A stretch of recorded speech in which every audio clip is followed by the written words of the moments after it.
하나님의 은혜로 날마다 거룩해집니다. 하나님의 은혜로 날마다 거룩해집니다. 어떠하신가요? 여러분 매일매일 거룩해지시고 계십니까? 우리는 주일 오후 예배 시간에 하나님이 우리에게 베푸시는 은혜, 그 은혜, 성경이 말하는 그 은혜가 무엇인지 시리즈로 은혜에 관하여 살피고 있습니다. 그렇습니다. 우리 믿음의 백성들이 하나님께 나오게 되는 모든 구원의 과정들, 우리를 만세전에 택하시고 부르시고 또 말씀을 통해서 회개하고 거듭나고 또 의로워지는 모든 순간순간은 다 하나님의 은혜에서 시작된 줄 믿습니다. 그래서 우리의 구원의 과정들은요, 처음부터 끝까지 다 은혜이죠. 그래서 기독교는 그 은혜의 영광을 찬송하는 것이 기독교입니다. 인간의 무엇이 어느 한 부분도 들어가지 않습니다. 처음부터 끝까지 하나님만 영광 받으시는 것, 오직 영광, 오직 은혜, 오직 말씀, 이것이 우리의 기독교이죠. 그러므로 우리는 이 은혜에 관하여 조금이라도 하나님 측면에서 우리에게 값없이 베푸시는 은혜가 아닌 다른 은혜를 얘기할 때 우리는 성경이 말하는 은혜에서 벗어나게 됩니다. 특별히 나의 기분이나 감정에 따라 이 은혜라는 용어를 자주 말씀드리죠. 은혜 된다, 때로는 은혜 안 된다. 그것이 그럴 수도 있지만 안 그럴 수 있는 거예요. 다른 사람은 다 은혜가 되는데 나만 은혜가 안 된다는 생각이 들 수도 있고요. 실제적으로 우리의 현실에 별로 좋지 않은 상황이 벌어지면 하나님이 나에게 은혜를 거둬가셨는가? 결국 그렇지 않다는 거예요. 하나님이 우리를 향한 그 은혜는 처음부터 끝까지 그야말로 일양 미쁘신 하나님이 끝까지 우리에게 은혜를 베푸셔야 우리의 처음부터 끝까지 우리의 구원은, 우리의 삶은 지탱되는 줄 믿습니다. 지난주까지는요, 바울의 고백에 따라 육체의 가시가 있음에도 불구하고 그 바울의 육체적인, 정신적인 모든 육체의 가시가 있음에도 불구하고 하나님이 바울에게 뭐라고 하셨죠? 내 은혜가 내게 족하다.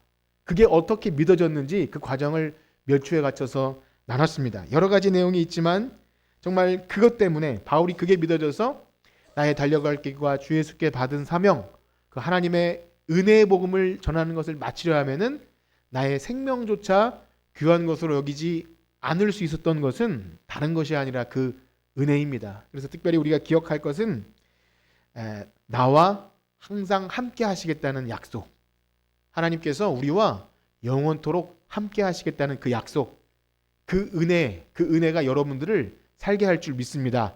특별히 그래서 그 중에 한 가지 생각나는 게 있죠. 구체적으로 믿음의 동역자를 통해서 옆에 계신 우리 주님께서 함께 성도로서 사역으로 섬기게 하신 옆에 계신 분들을 통해 그 하나님의 충분한 은혜를 늘 경험하는 여러분들 되길 축복합니다. 우리 옆에 계신 분과 인사할까요? 성도님이 계셔서 하나님 은혜가 충분합니다. 우리 성도님이, 우리 권사님이 계셔서 하나님 은혜가 충분합니다. 여러분들을 통해 나오는 미소와 사랑과 섬김과 헌신이 하나님이 나를 오늘도 버티게 하는구나. 그래서 교회는요, 그것을 경험해야 하고 경험해 나가고 있는 것입니다. 나 혼자 있는 것이 아닙니다. 내가 연약할 때 나를 위해 기도해주고 여러 가지 기도와 물질과 또 관심과 사랑으로 섬겨주는 성도님들. 자, 그런가 하면 오늘은 이어서 어떤 내용이냐면 바로 우리를 거룩하게 하시는 은혜, 우리의 모든 구원의 과정 속에 우리를 거룩해 하시는 그것도 역시 하나님의 은혜다. 과연 이 거룩하게 하시는 은혜는 뭘까? 우리 살펴볼 텐데요. 오늘 본문 중에서 우리 11절과 12절을 다시 한번 보도록 하겠습니다. 11절과 12절입니다. 시작. 모든 사람에게 구원을 주시는 하나님의 은혜가 나타나 우리를 양육하시되 경건하지 않은 것과 이 세상 정욕을 다 버리고 신중함과 이 세상에 살고. 아멘. 우리 디도서는 얼마 전에 살펴봤지만 참 귀한 내용이 있습니다. 여기에 나오는 하나님의 은혜가 나타나 우리를 양육하시되 경건하지 않은 것과 이 세상 정욕을 버리고 신중함과 의로움과 경건함으로 이 세상에, 지금 구원받은 성도로 이 세상에서 그렇게 거룩을 이뤄가시는데 그것이 바로 하나님의 은혜. 여러분 어떻습니까? 하나님의 은혜로 매일 거룩해져 가고 계십니까? 예, 이것이 성도입니다. 구원받은 성도는 죽어서 천국이 아니라 이미 이 땅에서 예수님을 닮아가는 삶이 시작됩니다. 그런데 그것도 역시 하나님의 은혜라는 거죠. 하나님의 은혜를 얘기할 때 부르심도 그랬고 죄사함도 그랬고 거듭남도 그랬고 의롭게 됨 다 하나님 은혜지만 역시 우리가 거룩하게 변화된 이 하나님의 은혜죠. 우리가 주일 오전에 이 성화에 관해서 쭉 살피다가 사실 잠시 거의 마무리 단계에서 잠깐 멈췄는데 지난 연말에 멈췄는데요. 한 몇 가지 떠올려 볼까요? 우리 구원받은 성도가 예수님을 닮아가는 이 거룩한 변화는 있어도 되고 없어도 되는 게 아닙니다. 우리의 구원의 내용에 반드시 포함되는 것입니다. 그러니까 어떻게 살든 죽어서 천국이 아니라 이미 구원 얻은 성도는 예수님의 거룩한 성품을 닮아가고 있는 것이죠. 근데 중요한 사실은 그 거룩을 위한 그 변화가 그 힘과 그 근원적인 능력이 나에게 있습니까? 하나님께 있습니까? 누구에게서 나오죠? 하나님이죠.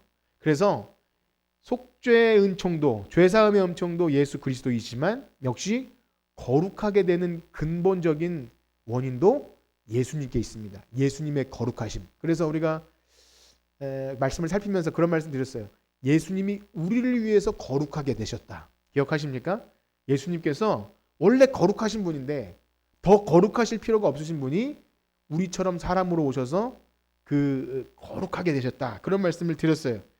그래서 우리가 이 구원을 생각할 때 그걸 다 생각하셔야 됩니다. 이 땅에 살아가면서 나는 착하게 안 살아도 내 언행 심사, 내가 말하는 것, 사람들을 대하는 것, 성도로서 꼭 도덕적으로 좋은 사람이 되라는 명령 그 이전보다 내가 구원받은 성도가 나타나는 것이 우리의 거룩한 성품이라는 것을 알고 그것을 향해서 달려나가고 있는지 항상 그것을 생각하셔야 됩니다. 중요한 것은요.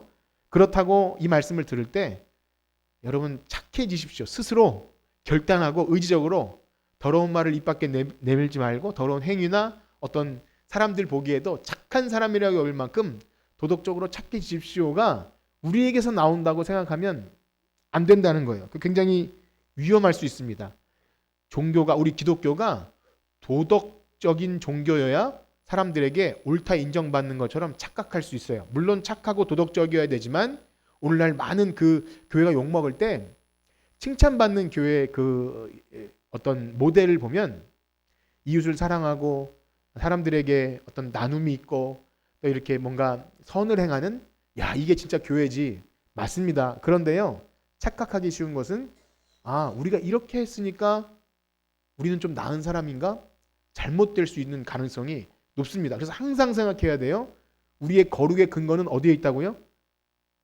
예수 그리스도의 거룩하심. 한번 따라해볼까요? 예수 그리스도의 거룩하심.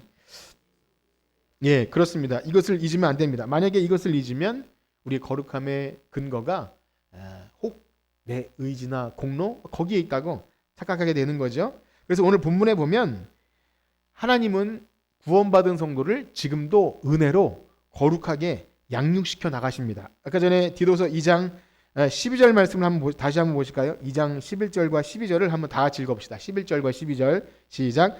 모든 사람에게 구원을 주시는 하나님의 은혜가 나타나 우리를 양육하시되 경건하지 않은 것과 이 세상 정욕을 다 버리고 의로움과 경건함으로 이 세상에 그렇습니다. 하나님은 우리를 양육해 가세요. 지금도 그렇게 키워 나가세요. 마치 엄마가 태어난 아기를 그냥 방치하지 않고 깨끗한 옷을 매일 갈아입혀주고 목욕을 시켜주고 또 기저귀도 젖병도 깨끗하게 소독하지 않습니까? 아기 것은 다르죠. 요즘에 뭐 세탁기도 아기 세탁기가 있고 젖병 소독이나 모든 것이 아기에게는 이게 깨끗한 것으로 하지 않습니까? 그렇게 양육시켜 준다는 거죠. 특별히 2장 11절에 보면 여기에 신중함, 의로움, 경건함 이런 말씀들이 있는데요. 이따가 살펴보겠지만 이 모든 것들은요. 어떤 것과 관련이 있냐면 우리의 삶에서 특정한 관계 속에서 우리를 그렇게 거룩하게 해 나가신다는 거예요. 그래서 이 신중함은 옛날 성경 근신함으로 되어 있는데 이렇게 설명을 드릴게요. 신중함은 자신과의 관계 속에서 우리의 개인적인 어떤 경건의 삶, 그래서 우리 안에 발생하는 모든 문제들을 통해 우리의 성격일 수도 있고요, 우리의 어떠함 때문에 발생하는 일들로 우리를 거룩하게 해 나가신다는 거예요. 여기 의로움은요, 어떤 우리 칭의의 의로움이 아니라 사람들과의 관계 속에서 우리를 거룩하고 정직하게, 아까 찬양한 것처럼 이 하루도 정직하게 하소서, 그런 바람들이 이 거룩에 들어간다는 거예요. 그 사람들과의 관계에서. 그리고 경건함은요, 하나님과의 관계에서 경외심과 진실함과 순종함을 가지고 하나님 앞에 거룩하게 됨. 그래서 이 나 자신, 그 다음에 우리 만나는 이웃들, 그리고 하나님과의 관계에서 항상 이 구조가 있습니다. 우리 복음 안에 산다고 할 때는요, 항상 이게 있어요. 나 자신과 이웃과 하나님, 이 모든 것 관계 안에서 거룩함을 이루어가죠. 우리가 전에 그 말씀을 꽤 많이 드렸습니다. 그리스도 안에 있는 열등감 얘기를 드리면서 우리가 이 열등감을 극복할 때 항상 태초에 잃어버렸던 나 자신에 대한, 또 옆에 있는 관계에 대한 깨어짐, 하나님께 대한 이런 것들이 항상 거룩과 연결되어 있다는 것을 알게 됩니다. 중요한 사실은요, 아까 말씀드린 대로 이 거룩함도 내 노력보다 앞서서 하나님이 그렇게 우리를 상황과 여건을 만드시고 그렇게 일하신다는 거예요. 하나님의 은혜가 있다는 겁니다. 어떠하십니까, 여러분? 우리가 예수님의 형상을 계속 닮아가기 위해 하나님이 은혜로 우리에게 역사하신다는 것을 좀 경험하십니까? 여러분들이 사는 삶의 구석구석, 아까 전에 권사님 간증하신 것처럼 어떤 일을 통해서도 우리를 거룩하게 하는 방향으로 계속 이끌어 가세요. 그런데요, 그럼에도 불구하고 이 은혜, 오늘 은혜 시리즈지 않습니까? 그런데 이 은혜를 오해하게 되면 하나님이 은혜로 우리를 거룩하게 한다고 말은 하지만 이상하게 실제로 우리의 나에게로 방향이 치우칩니다. 그래서 내 열심과 노력으로 내 행위로 거룩해질 수 있다고 착각하게 될 때 소위 율법주의, 공로주의가 되는 거예요. 우리 항상 이 두 극단을 조심하라 그랬죠. 하나님의 은혜를 말하면서도 결국 내가 해야 돼, 내가 노력했어, 지나온 거 돌아보니 하나님 은혜라고 말하면서도 그래도 내가 이만큼 열심을 냈기 때문에 은혜를 주시는 거야, 교묘하게 내 공로가 들어갑니다. 여러분, 그게 성립할까요? 전혀 성립하지 않습니다. 우리가 이 다음에 나중에 살펴보겠지만 우리가 무슨 행위를 해도 그것은 하나님의 한량없는 은혜에 대한 작은 몸짓의 그 반응에 불과한 것이지, 내가 이것을 함으로 은혜를 주신다, 이것은 그렇게 말해도 큰 문제는 없을지 몰라도 사실상 그렇게 말할 건덕지가 점점 없어져요. 살면 살아갈수록 은혜 주시지 않으면 살 수 없다는 것을 더욱더 강하게 느낍니다. 또 한편으로는 하나님이 은혜로 거룩하게 하시지 말을 하면서 그러면 나는 아무것도 할 필요가 없어, 대충 살아도 돼, 이렇게 해도 교회 목사님이 우리의 구원은 은혜로 다 해결된다 그래서 그냥 덮어두고 우리의 삶의 문제는 건드리지 않아요. 그래서 예배가 삶이 되지 못하고 삶이 예배가 뭔가 단절되어 있어요. 그러면서도 난 구원 받았대요. 구원 받았겠죠. 그러나 하나님께서 그걸 그냥 내버려 두지 않는다는 것입니다. 그렇게 은혜로 우리를 성화를 이루어 가세요. 만약에 이런 모든 것들을 생각하지 않고 양극단으로 치우치는 것은 자기 소견에 오른 대로, 그냥 내 종교성대로, 내 성향대로 믿는 것입니다. 굉장히 위험해요. 교회 안에서 이 양극단, 율법주의나 아니면 반율법주의, 은혜를 잘못 오해할 때 나타나는 이 양극단을 우리 항상 민감하게 우리 자신으로부터, 또 어떤 교회의 어떤 모든 상황에서 이것을 우리 잘 민감하게 캐치해야 합니다. 자, 그런데요, 거룩하게 하시는 하나님의 은혜가 어떻게 구체적으로 나타날까요? 오늘 양육하신다고 그렇게 말씀했는데, 오늘 본문처럼 어린아이의 엄마처럼 자녀를 양육하여 성장시키듯이 우리를 변화시켜 나가요. 양육이라는 것을 한번 생각해 봅시다. 그야말로 살아있는 생명을 키우는 거죠.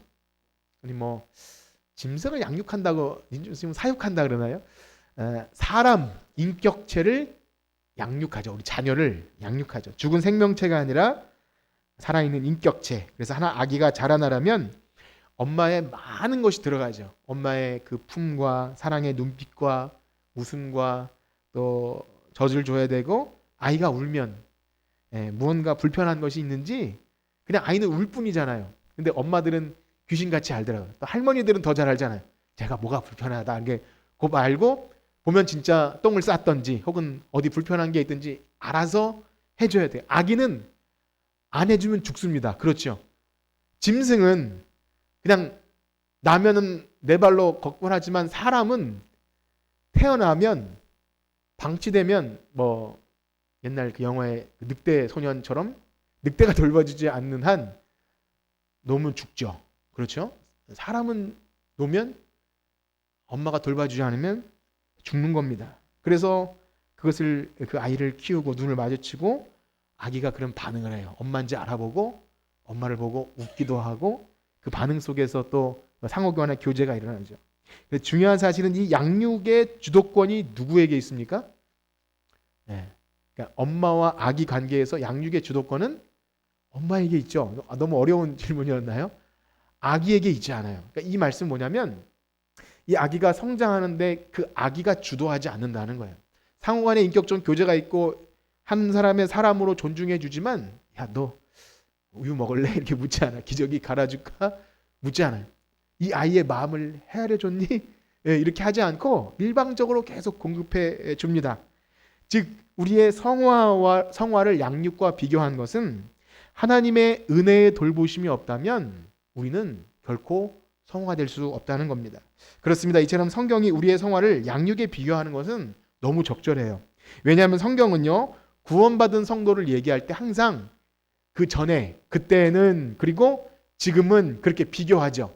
기억하십니까? 에베소서 2장에 보면 그때 너희는 어떻다고 표현하죠? 허물과 죄로 죽었던. 육신은 살아있을지 몰라도 우리는 원래 죽었던. 그때 너희는 한번 읽어볼까요? 육체 욕심을 따라 이 공중 권세 잡은 자를 따라 불순종의 아들 가운데 역사하는 영이라. 2장 1절에서 3절까지를 한번 읽어보겠습니다. 에베소서 2장 1절에서 3절 시작. 그는 허물과 죄로 죽었던 너희를 살리셨도다. 그때 너희는 그 가운데서 행하여 이 세상 풍조를 따르고 공중의 권세 잡은 자를 따랐으니 곧 지금 불순종의 아들들 가운데서 역사하는 영이라. 전에는 우리도 그 가운데서 우리 육체의 욕심을 따라 지내며 육체와 마음에 원하는 것을 하여 진노에. 그렇습니다. 이 표현 자체를 잘 보셔야 됩니다. 허물과 죄로 죽은 상태는 육체의 욕심을 따라 살긴 살지만 사실상 죽은 것이다. 그러나 뒤로 넘어오면 뭐 여기 그러나는 안 붙어 있지만 우리 4절 5절 읽어봅시다. 2장 4절 5절 시작. 긍휼이 풍성하신 하나님이 우리를 사랑하신 그 큰 사랑을 인하여 허물로 죽은 우리를 그리스도와 함께 살리셨고. 아멘. 은혜로 구원받은 것이라. 우리의 구원은 살아난 거예요. 옆에 계신 분과 인사합시다. 살아나셨습니까? 예, 인사합시다. 예. 네, 잘 모르시네. 예, 살아나셨습니까? 허물로 죽었는데 이젠 산 거예요. 그리스도 예수 안에서 산 겁니다. 산 자. 그렇습니다. 우리는 이 사실을 분명히 기억해야 합니다. 우리가 예수를 믿는다는 것은 전에 죽었던 우리가 그리스도와 함께 살리셨고 그게 구원이에요. 우리는 살았다. 그런데 이렇게 살아난 성도는 이미 거룩해졌다 그래요. 이미 거룩했다. 그런데 또 그렇게 살아난 자는 계속해서 거룩하여진다. 그렇게 얘기합니다. 그것이 양육입니다. 그래서 성경은요. 이미 거룩하여진 성도, 구원받은 성도에게 내가 거룩하니 너희도 거룩하라 라는 명령을 구석구석 해주십니다. 레위기 11장 45절에 보면 나는 너희 하나님이 되려고 너희를 애굽 땅에서 인도해낸 여호와라. 내가 거룩하니 너희도 거룩할지어다. 계속 거룩에 대한 명령이 있고요. 로마서 6장 19절에 보면 전에 너희가 너희 지체를 부정과 불법에 내주어 불법에 이른 것 같이 이제는 너희 지체를 의의 종으로 내주어 거룩함에 이르라. 이 거룩에 대한 명령이 있어요. 우리 히브리서 말씀 한번 같이 읽어보겠습니다. 12장 14절인데요. 히브리서 12장 14절 시작. 모든 사람과 더불어 화평함과 거룩함을 따르라. 이것이 없이는 아무도 주를 보지 못하리라. 아멘. 이런 말씀은 참 무서워요. 어떻게 보면 구원의 서정에서 우리가 거룩함을 못 이루면 구원 못 받나? 이런 두려움이 생기게 할 만큼 우리의 구원은 예수님을 닮아가는 거룩함이 반드시 있어야 된다고 말합니다. 자, 그러면 이런 말씀을 읽다 보면 좀 아까 전에 서두에 말씀드린 것 같은 생각이 나요. 그래, 자신을 쳐서 복종시켜서 우리의 열심과 노력으로 어떻게든 내가 거룩을 이뤄내야 돼라는 생각이 들 수밖에 없어요. 열심에서 출발합니다. 유대인들도 열심히 자기 의를 행했고 그랬지만 하나님의 의를 이루지 못한 것처럼 굉장히 열심을 내다가 가학적으로 변하게 되기도 하고요. 율법주의로 빠지게 되는 게 참 이 신기한 거룩하고 좋은 건데 사람이 그렇게 돼요. 아니면 반대로 아예 무시하고 이런 좀 무서운 말씀이면 이건 우리의 주신 말씀이 아니야. 우리는 이미 구원 받았는데 뭐 거룩함을 따르지 않으면 아무도 주를 보지 못하리라. 이건 안 믿는 자들 혼내려고 하시는 말씀이 아닌가? 이렇게 그냥 이렇게 묻어둬요. 관심 안 가지려고 애써요. 오늘 오전에 들은 그 밭의 비유에서도 우리는 다 옥토야. 걱정하지 않아도 돼. 이렇게 좀 무서운 말씀은 그냥 우리가 좀 터부시하려고 하는 유혹을 받습니다. 그렇지 않아요. 이 땅에 살아가는 동안 이 산상수훈이나 아니면 이 복음서의 이 신약성경에 나타나는 조금 애매할 정도로 교리적으로 따지면 구원받았다가 떨어지는 하는 좀 무서운 말씀들은 대부분 성화와 관련되어 있습니다. 구원받은 성도가 이미 그러나 아직이라는 그 상태를 잊어버릴까봐 계속 우리를 앞에 있는 것을 잡아 쫓아가려고 하게 하시기 위해서 우리를 때론 두렵게도 해요. 하나님 말씀이 우리를 근신하게 하고 두렵게 하는 것, 그렇게 바르게 함과 의로 교육하게 하는 것이 하나님 말씀인 줄 믿습니다. 그러므로 우리가 이런 말씀을 볼 때 절대 나는 해당이 없어 이렇게 여기시면 안 됩니다. 그래서 구원받은 성도는 거룩에 대한 요구를 하나님이 하시는구나. 자, 그렇다면 성경은 분명히 하나님의 은혜로 예수 그리스도의 피로 값없이 구원 얻은 성도들에게 이 거룩에 대한 요구를 계속 하시는데, 그러면 이러한 명령을 우리가 또 어떻게 좀 받아들여야 될까요? 은혜라고 말했다가 명령이라고 말했다가 이미 그러나 아직은 알겠는데 그러면 어떻게 이걸 좀 우리가 받아들여야 할까요? 이 말씀을 우리가 좀 이해하기 위해서 우리 바울이 에베소 교회 오늘 복음에 합당하게 살아가라 라는 그 명령 가운데 우리 에베소서를 좀 이렇게 살피면서 확인할 텐데요. 우리 먼저 에베소서 4장 1절에서 3절까지를 한번 보겠습니다. 에베소서 4장 1절에서 3절입니다. 다 같이 읽읍시다. 시작. 그러므로 주 안에서 갇힌 내가 너희를 권하노니 너희가 부르심을 받은 일에 합당하게 행하여 모든 겸손과 온유로 하고 오래 참음으로 사랑 가운데 서로 용납하고 평안에 매는 줄로 성령이 하나 되신 것을 힘써 지키라. 이것도 역시 거룩에 대한 명령인데요. 아까 전에 에베소서 2장 읽은 것처럼 허물과 죄로 죽었던 너희를 이제 그리스도께서 살리셨고, 그러니까 그 살아난 자에게 부르심 받은 일에 합당하게 행하라 라는, 어떻게 보면 이것은 아무에게나 주어지는 명령이 아니고 그 안에 생명이 있는 자들, 하나님과 생명이 연결된 그 복음의 씨앗이 뿌려져서 30배, 60배, 100배의 결실을 맺어야 될 그런 거룩에 대한 요구가 구원받은 성도에게 부여되는 거예요. 그러므로 우리가 이 말씀을 나에게 주시는 말씀으로 듣는다면 그는 구원받은 성도입니다. 나는 그렇게 살지 못해요. 애초부터 저는 싫으니까 저는 건드리지 마세요. 이게 아니라 이 말씀을 들을 때 부담을 느껴요. 그래, 내가 한 주간도 이렇게 못 살았는데 하나님 말씀대로 살아야 되는데 내가 이번 주에도 이렇게 누군가의 관계에서 실패했는데 이것이 싫어져요. 내가 이렇게 사는 게 부끄러워지는 것, 거룩에 대한 요구가 있는 거예요. 그래서 여기 보면 사랑 가운데서 서로 용납하고, 이런 것이 복음에 합당한 삶을 살기 위한 중요한 것인데 안 될 때 좀 근심이 되는 거죠. 그렇습니다. 부모님의 고귀한 희생으로 한 아이가 잘 자라주었는데 만약에 그 예수님의 희생의 핏값으로 한 사람이 살았는데, 어머니의 사랑으로 한 아이가 태어나서 자랐는데 그 사람답게 못 산다고 생각해 보세요. 얼마나 고통입니까? 서로가 고통인 거죠. 그래서 좀 이런 말은 그렇지만 내가 이러려고 널 그렇게 미역국 먹고 그래서 키우냐라는 생각이 들 수밖에 없는 거죠. 예수님의 핏값으로 그리스도의 은혜로 우리를 살려주셨는데 우리가 그 부르심에 합당하게 거룩을 이루는 삶과 상관없이 산다면 이거는 자존심 문제, 명예 문제, 명예. 그야말로 가오떨어지는 일이에요.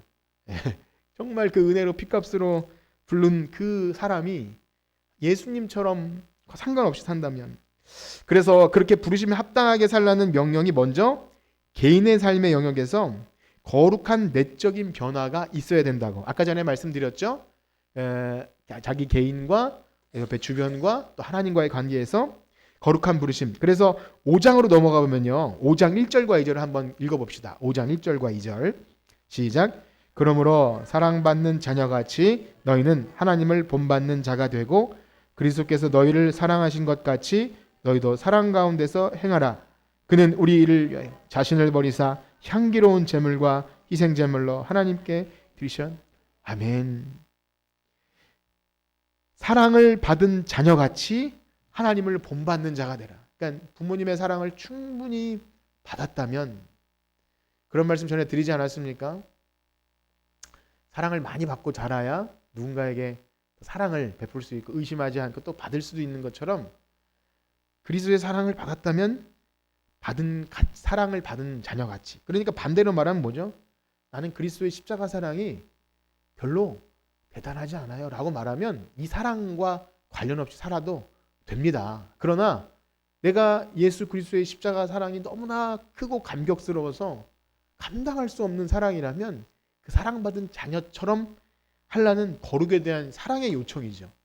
이것이 여러분 부담스러운 어떤 계명이며 율법입니까? 하나님의 사랑의 요청인 것입니다.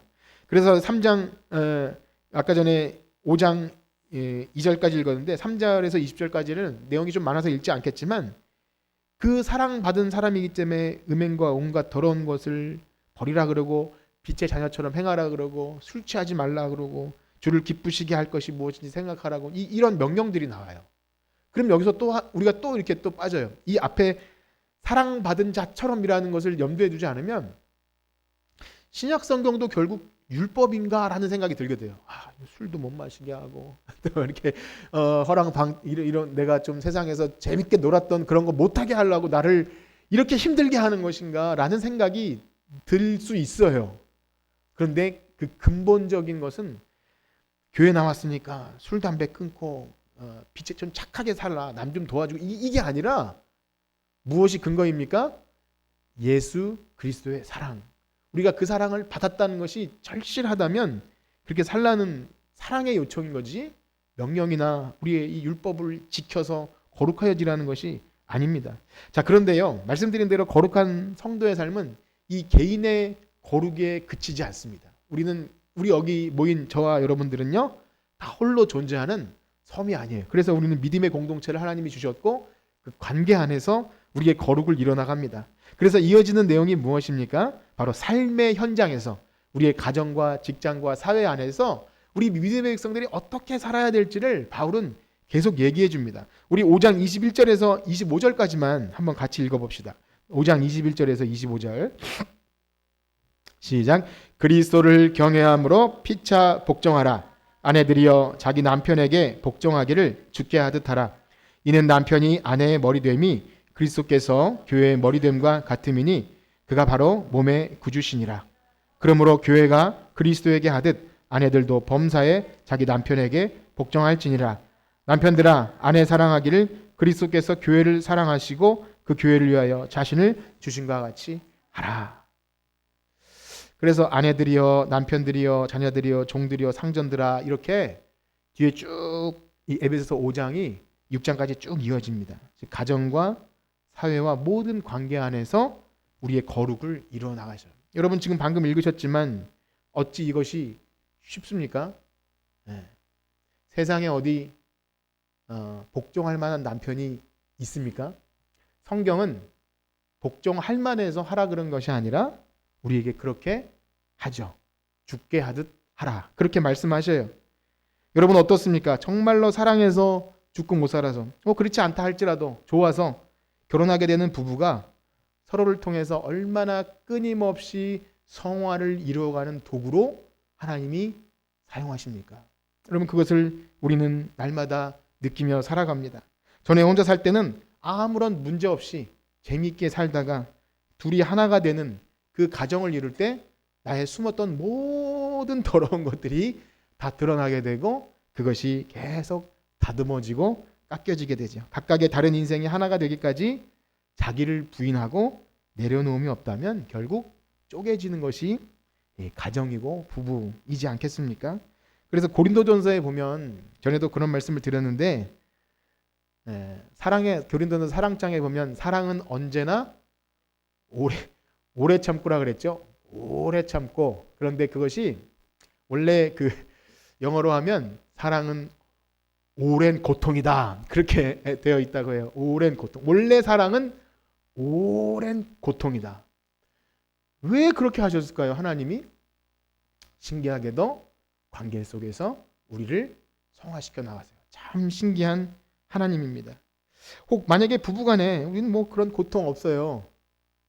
이렇게 말씀하시는 분을 보면 대부분 한쪽에서 그 고통을 다 감수하시는 분이 꽤 있는데 저는 그런 고통 없어요 라고 말하시는 분, 혹은 나는 그 관계에서 일어나는 모든 것들은 내가 주도권을 잡고 내 고집대로 내 주장대로 산다고 하는 사람일지라도 하나님은 결국 자식을 통해서 깎이고 변화되는 것을 경험하게 하십니다. 신자는 이것을 결코 피해갈 수 없어요. 그렇게 애정을 쏟고 힘들어서 키운 자녀이지만 내 마음대로 안다고 속일 썩일 때 엄청난 염려와 고통으로 자기 자신의 허물과 죄를 발견하고 나의 한계를 경험하게 됩니다. 내 모습을 발견해요.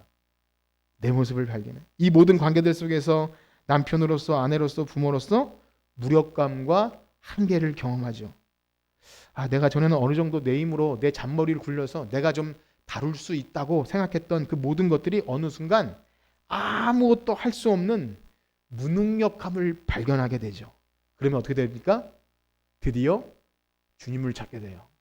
주님, 아무것도 할 수가 없습니다. 이 단계에 이르게 하십니다. 저는 아무것도 할 수가 없네요. 제가 잘나서 뭔가 된 줄 알았는데 이 모든 것이 저는 무능력합니다. 때로는 직장에서 만나기 싫은 사람 여러분 있지 않습니까?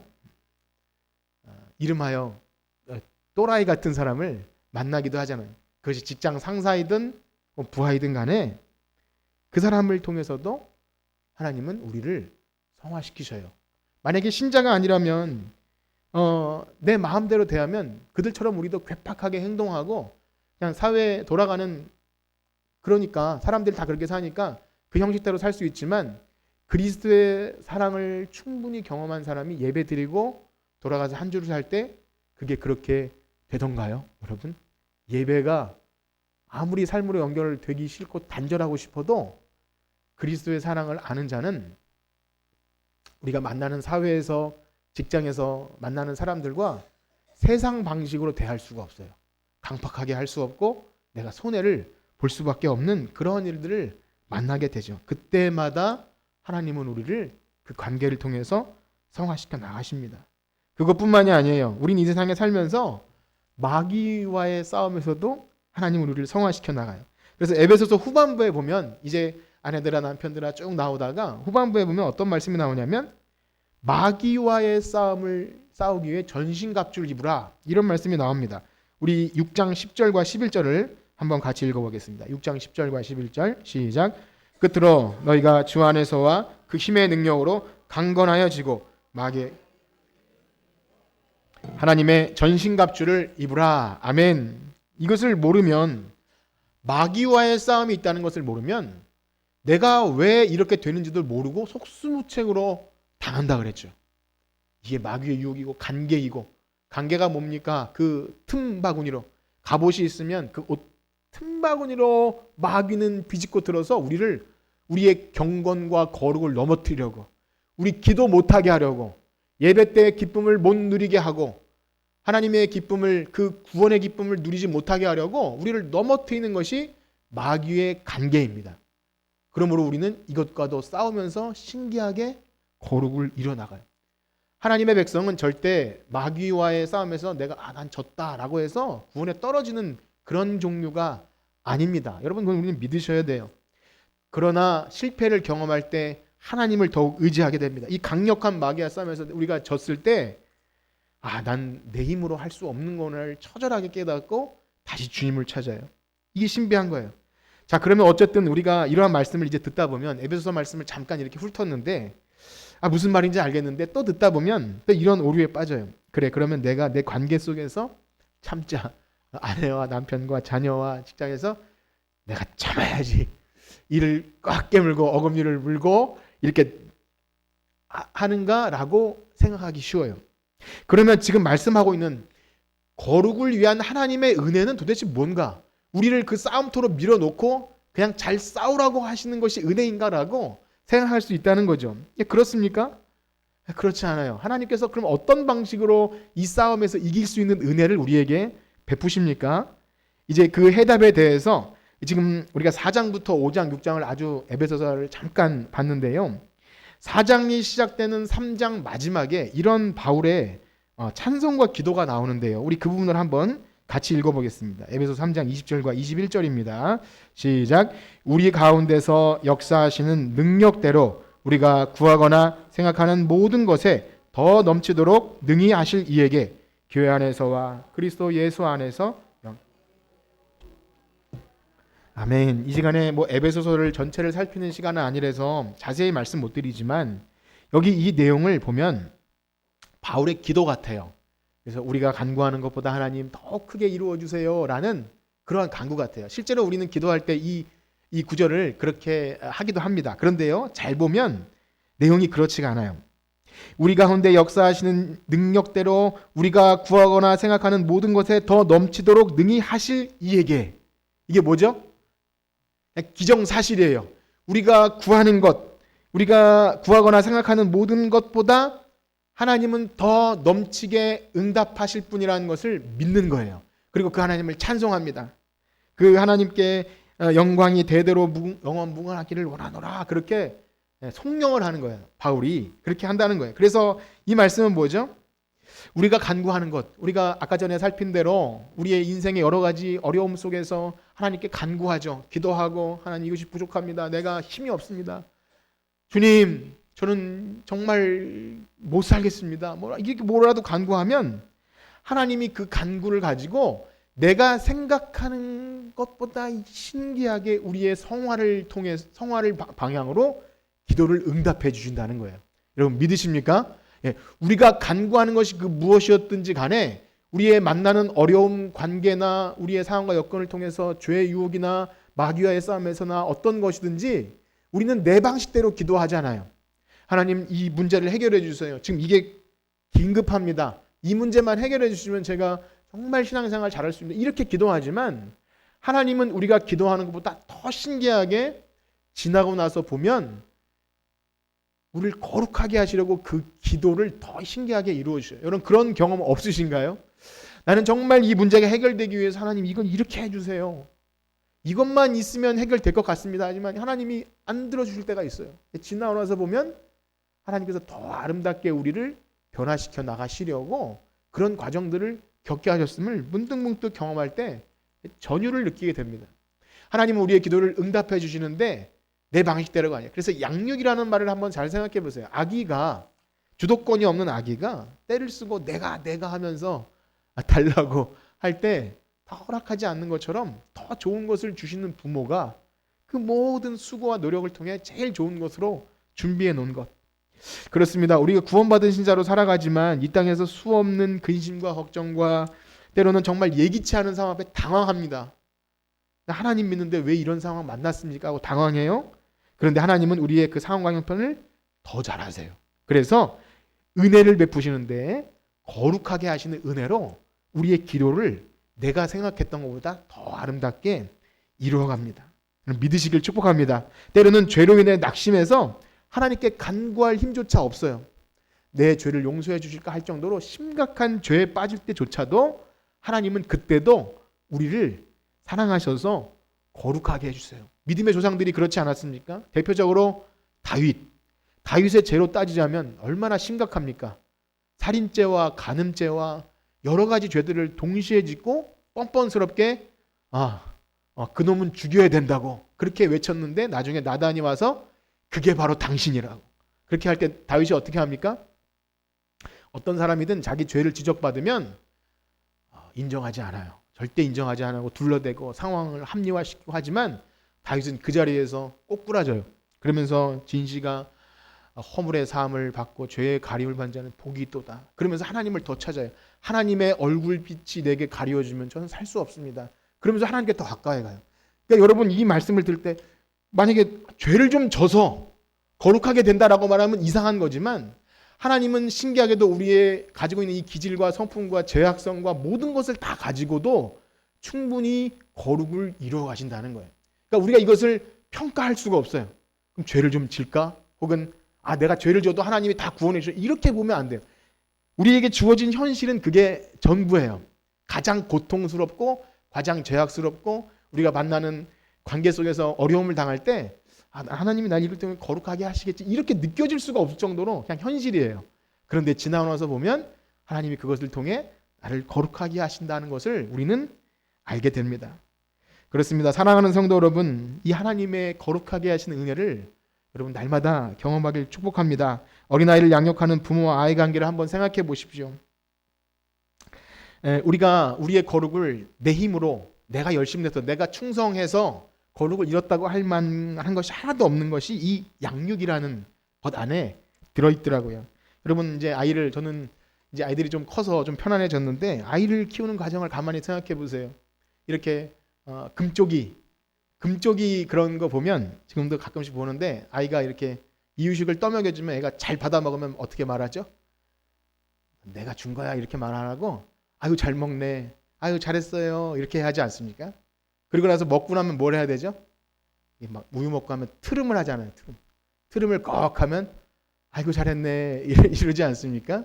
예, 기억 안 나세요? 다 어르신들.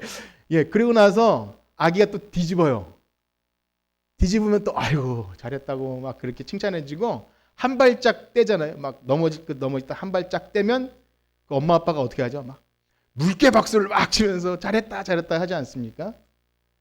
그 반응이 아이에게서 나왔지만 그 아이가 잘해서 걸어갔던 것입니까? 그 아이가 어릴 때 버림당했으면 그렇게 성장할 수 없었죠.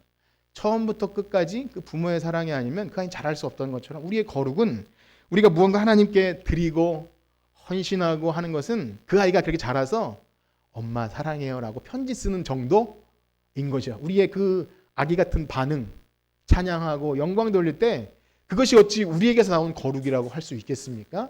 하나님이 우리를 어린 아기 때부터 죄로 죽었던 우리를 양육시켜 주셔야만 우리가 하나님의 사랑을 알고 그래서 그 하나님의 은혜의 영광을 찬송하는 작은 몸짓, 그것이 우리가 하는 예배이며 섬김이며 헌신이라고 할 때 그것이 어찌 내가 좀 했으니까 내가 이 교회를 위해 한 게 얼만데 라고 할 만한 거리가 없어요. 그렇지 않습니까 여러분? 하나님의 거룩하게 하시는 은혜를 통해서 우리를 여기까지 성장시켜 주신 줄 믿습니다. 그러므로 오늘 말씀을 마치면서 여러분 안에 거룩을 향한 그 마음이 있으십니까? 어떠십니까 여러분? 예수님을 닮고 싶으신 분 한번 손 들어보세요. 나는 예수님을 닮고 싶어요. 그런 분들은 우리에게서 난 것이 아니라 하나님의 사랑이 우리 안에 있는 거예요. 그래서 나도 닮고 싶어요.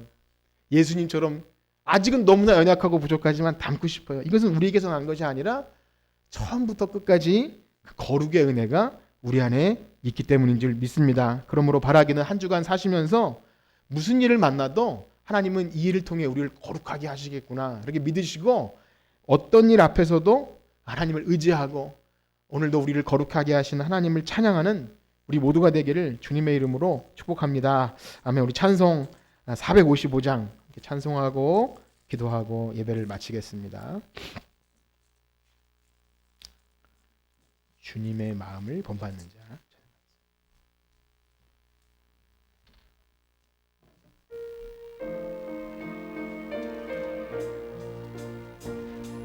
주님의 마음을 본받는 자, 그 마음에 평강이 찾아오는 험악한 세상을 이기니 하늘로부터 임함이로다.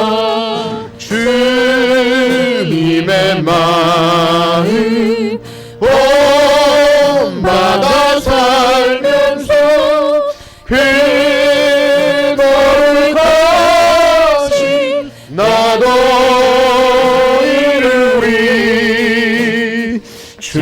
것은 내 눈에 안 보이며 금성 내 귀에 안 들려도 내 영혼 날마다 주를 만나 신령한 말씀을 배우도다.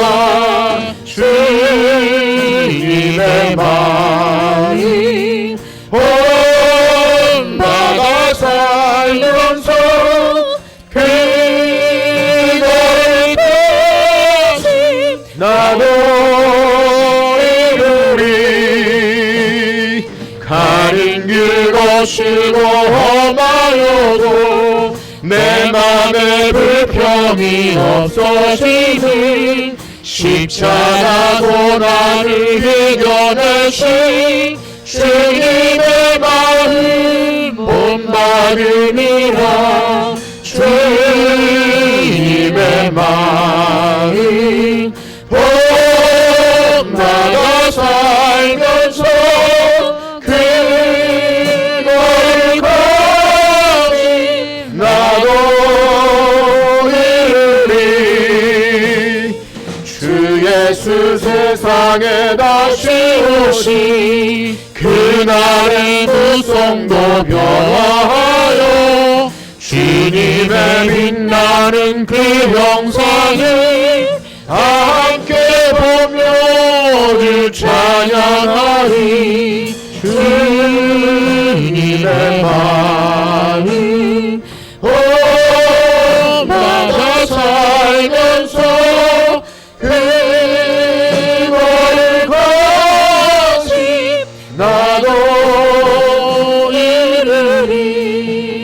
아멘. 우리 들으신 말씀 가지고 함께 기도합시다. 우리가 입으로는 주님의 거룩함을 닮아간다고 이야기하지만 우리의 삶 속에 만나는 모든 관계 속에서 하나님이 은혜로 그 관계들을 통해 거룩을 이루어 나가신다는 그 사실을 거부하고 내 마음대로 행하진 않았는지 다시 한번 우리 삶을 돌아봅니다. 주님 은혜를 베푸셔서 이 모든 관계 안에서 우리의 거룩을 이루어 나가시겠다는 하나님의 구원 계획을 인정하고 하나님의 뜻에 따라서 주님을 사랑하는 마음으로 사랑받은 자처럼 우리의 사랑이 드러날 수 있는 거룩을 이루어가는 우리 되게 하여 주시옵소서. 다 같이 기도합니다. 하나님 아버지 감사합니다. 주님을 닮고 싶고 하나님의 거룩을 이루어가고 싶지만 우리가 가진 그 무엇으로는 그 어떤 것으로도 우리는 거룩한 성품이 나오지 않는 하나님 길가와도 같고 돌짝밭 같은 인생입니다. 그러나 생명의 씨앗이 우리에게 떨어졌고 그 씨앗이 30배, 60배, 100배의 결실을 맺을 때 하나님이 우리에게 요구하시는 거룩에 대한 성품 우리가 그 뜻대로 살아가기를 소원합니다. 그러나 하나님 내 힘으로 되지 않습니다. 하늘로부터 임하는 능력이 아니면 하나님 불가능합니다. 주님 그 거룩의 은혜를 소원하오니 우리가 간구하는 것보다 더 크게 이루실 하나님 내 마음을 만져주시고 나를 거룩하게 변화시켜 주시고 세상의 온갖 더러운 것과 하나님 추한 것은 그 이름이라도 부르지 아니하며 내가 만나는 사람들을 통해 우리의 모습과 표정 안에서 예수 그리스도의 성품이 우러나올 수 있는 하나님의 사랑받은 자녀로 살게 하여 주시옵소서. 주님 한 주간도 사랑하는 성도들이 이 땅에서 많은 사람들 만나며 살아야 합니다. 나를 괴롭히는 사람도 있고 힘들게 하는 사람도 있습니다. 그러나 주님 우리 구원받은 성도로서 내 성격과 내 혈기로 대하는 것이 아니라 하나님의 사랑받은 자처럼 죽게 하듯 할 수 있는 하나님 거룩을 못 받는 사람들 되게 하여 주시옵소서. 이것은 우리에게서 난 것이 아니요 하나님의 무한하신 사랑이시오니 우리가 간구하는 것보다 더 크게 이루실 하나님 찬양합니다. 주님께서 함께하여 주시고 우리와 동감 받아 주시옵소서. 아멘. 이제는 우리 주 예수 그리스도의 은혜와 하나님의 무한하신 사랑하심과 성령님의 감화 감동 위로 교통하심이 오늘 너무나 보잘것없지만 우리를 사랑하사 십자가 지신 예수 그리스도를 닮아가기 원하는 성천교회 성도들 머리 위에 이제로부터 영원토록 함께 있을지어다. 아멘.